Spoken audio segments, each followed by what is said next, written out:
My story of how I came to Bitcoin and the hardest money humans have ever discovered.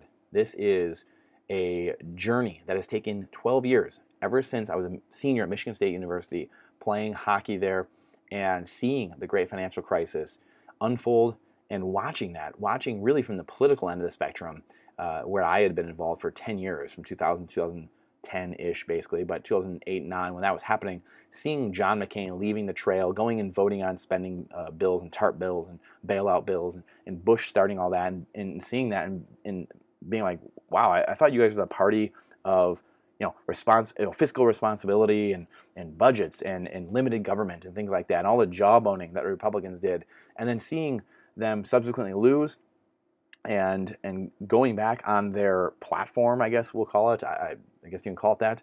And then seeing Obama and Biden come in and then ram all the rest of the TARP bailouts and everything. So one side started, the other side finished it, and then they subsequently, Biden and Obama, shoved Affordable Care Act, Obamacare, down everyone's throats in the middle of the night in a cloture vote, I believe. And just seeing that really opened my eyes to, wow, this whole entire game is completely rigged against the average person. And people kind of know that and understand that to a degree, and you kind of feel that, right? And there's these levels of acceptability. When people feel they're really being screwed, they start going crazy, right? The last 2.5 years was that 10, 12 years ago, the same thing happening. If you remember, that happened, the bailouts, and then the Affordable Care Act, Obamacare happened, and people started losing their minds. Occupy Wall Street, people are camping out everywhere across the nation, on Wall Street and all over cities across the country. The Tea Party was a huge movement, obviously, on both sides. Those were really similar movements, just different sides of the same coin, which now looking back, and just seeing people that were basically saying, hey, get out of my life. Like, stop telling me what to do, what I should or shouldn't do, and forcing me to do things I don't want to do. Same thing, fast forward 10 years later, I was saying the same thing. Stop telling me what to do with my body, and just get out of my life. Like, limited government, get out of my life. And both sides generally are saying that. I mean, 9 out of 10 people basically are saying that. And there's going to be 5 or 10%. They're always kind of like out there doing whatever. But 90% of people, again, are saying similar things. We just come at it from different angles. So seeing all that really transformed me into, I've got to figure this out. And I happened to be in the grocery store one day, and just in the book section, ironically, or not so ironically, and I saw Donald Trump's book, Why We Want You to Be Rich, with Robert Kiyosaki. And I knew who Donald Trump was at the time. I was in school, actually, for real estate for a little while, and then pre-law and economics and political science a little bit, kind of bounced around a little bit. But I loved real estate, and I had seen, I knew who Donald Trump was, but I'd never seen Robert Kiyosaki, and I picked it up and it blew my mind. Why We Want You to Be Rich, one of the best books. And it was really the story of your money making money for you and your assets paying for your liabilities. And it wasn't Rich Dad Poor Dad that I had seen first. It wasn't my story. Like a lot of real estate investors or other people out there investing, that was one of the first books they had read in the last 30 years or growing up. Mine was Why We Want You to Be Rich. And it really was, I think, a better book in a way. And it had more charts and graphs and kind of had better stories, I thought. It was a little broken up a little bit more because it gave both guys perspective a little bit. But Kiyosaki talked more in that book. And it really was something that I really got angry about, because I was just thinking, man, why was I not told this my entire life? Like, why didn't I know any of this? How come this was something that was just hidden from me, and I was fighting with teachers, fighting with professors, and no one could tell me about money, and no one could tell me what was going on, and nothing made sense. And I read that book, and I was like, wow, everything I just done the last 12, 15 years of school was just a joke. And I kind of knew it was, and it was a nail in the coffin. It just was giving me that signal finally of, yes, wow, this is exactly what I had been looking for. And that led me down the path of 10 years of focusing on myself, and got into Avima, and did a multi-level marketing company for a year and a half, 2 years, which is incredible. Really got me into personal development from 2010 to 2012, and it was an incredible company. And that was some of the real first knowledge I had into the personal development space, like true personal development. Jim Rohn, Bob Proctor. Got to meet Bob Proctor many times and study with him, which is absolutely incredible. One of my biggest mentors in that space. And I'm still fairly political. And I remember seeing, I was just very liberty-minded and constitutional-minded, and really truly believe, and still to this day, believe then, that 9 out of 10 people wanted liberty. They wanted freedom. They truly did. They might disagree on different ways. But George Washington had forewarned us, do not do the two-party system. And that's exactly what we've done. Obviously, we've broken our money, which, don't do that. We've done the two-party system. We've done that. Military industrial complex. We've done that. Eisenhower warned us there. And so we keep doing these things that we know we shouldn't do, and it just happens over time, the frog in the boiling pot. And I came across this guy through reading Kiyosaki's books, Mike Maloney, which was my first introductions to what is money. And and his videos here of the hidden secrets of money are truly, truly incredible. And you have to watch all. There's only 10 of them, and they're all about 25 to 30 minutes each. And they are truly the most important videos you can watch. They completely blew my mind and showed me a different world that I never known. And why hadn't I learned about these at school? All these feelings keep coming to you, and you keep wondering, why is it not? And then you realize, wow, it's purposeful. Why I didn't learn about money, why I didn't understand how to make money work for me. Because the teachers didn't know, they weren't taught that either. But the people at the top, John Rockefeller's, the Board of Education, General Board of Education, and many of these different entrepreneurs way back in the day, they didn't want competition, right? They didn't want people. They just wanted factory workers. They just wanted worker bees to go around and work in their companies. And this is very hard for the average person to understand, comprehend, and admit to themselves, admitting, hey, 70 years of my life was wrong, or 30 years of my life was completely wrong, or whatever. That's very difficult for people. And I say that very confidently, because I was one of those people that spent 10, 20 years of my life, 25 years of my life saying, like, this is messed up. Like, what's going on? Like, this can't be the way. And then seeing what I've seen now the last 10 years and 12 years and studying and experiencing this, realizing, wow, this is exactly what I thought it was. But going back to the money, understanding the money is completely broken. And Mike Maloney truly helped me understand this to a degree that I really can't even explain. And the 2012 election was really the linchpin and all that. Seeing people vote back in a person, and Joe Biden and Barack Obama, two people who had shoved something down everyone's throats that not everyone wanted. And in fact, the majority of people did not want, and still to this day probably don't want, because it's made everything 10 times more expensive, worse care, everything.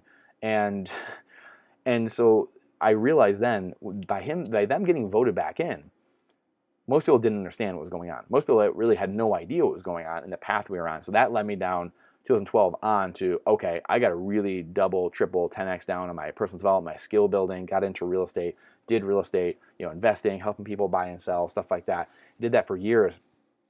And then I got into, studying, getting into gold and silver and real estate and all that. And then 2017, 2018, seeing Bitcoin, getting into Bitcoin and getting into altcoins too, and just understood it from an investment perspective and saying, oh yeah, sure, I'll take some bets on all these different coins and just kind of position size into the different altcoins. And it took me 2 years, and really until 2020, to understand, oh yeah, this isn't, Bitcoin's the only thing. Then really until 2021 to really fully get it, early 2021 to like truly get it, because I was so busy in my business. Unfortunately, it just took me a year or two to figure it out, from 2018 to early 2021, that Bitcoin was the only thing. And unfortunately, I had bought more Bitcoin than I did everything else, because I think inherently I knew Bitcoin, there was something about Bitcoin, but no one had ever come to me from the perspective of freedom, liberty, fixing the system, nothing. And once I finally got Bitcoin in 2020, in late 2020, I understood, oh my goodness, there's this feeling of both sides are on the same team, truly, at the end of the day. But for some reason, we're just pitted at each other. We're divided, and we're pitted at each other all the time. E pluribus unum is a motto of the United States. Out of many, one. Sorry, and we need unity, and the unproductive class needs us to be divided in order to control us and to create fear. And that's fear is something that you can control the masses very easily with fear.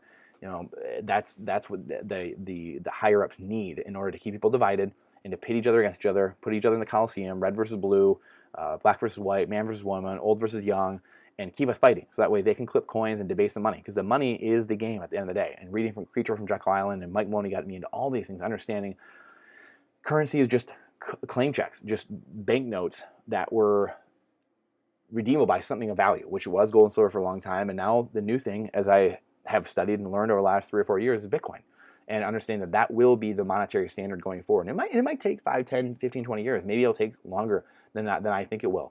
And maybe I have a penchant of being 10 to 20 years early with things. So maybe there's still a little ways to go, 5, 10 years. But this is where I finally was seeing the light of, oh my goodness, Bitcoin aligns incentives instead of breaking everything apart and dividing everything. It brings red and blue together. It brings genders together. It brings ages together. It aligns everything, and it goes after the people at the top of the system that are making life hard for everybody and debasing the currency and destroying people's time and energy by inflating the currency away. It goes after those people. That's what it was discovered for by Satoshi Nakamoto, and nothing else could do that. Politics don't do that. That's just theater, as Jeff Booth says. Politics is just theater. Voting is just theater on the top of some broken system, and you're putting band-aids on bullet holes.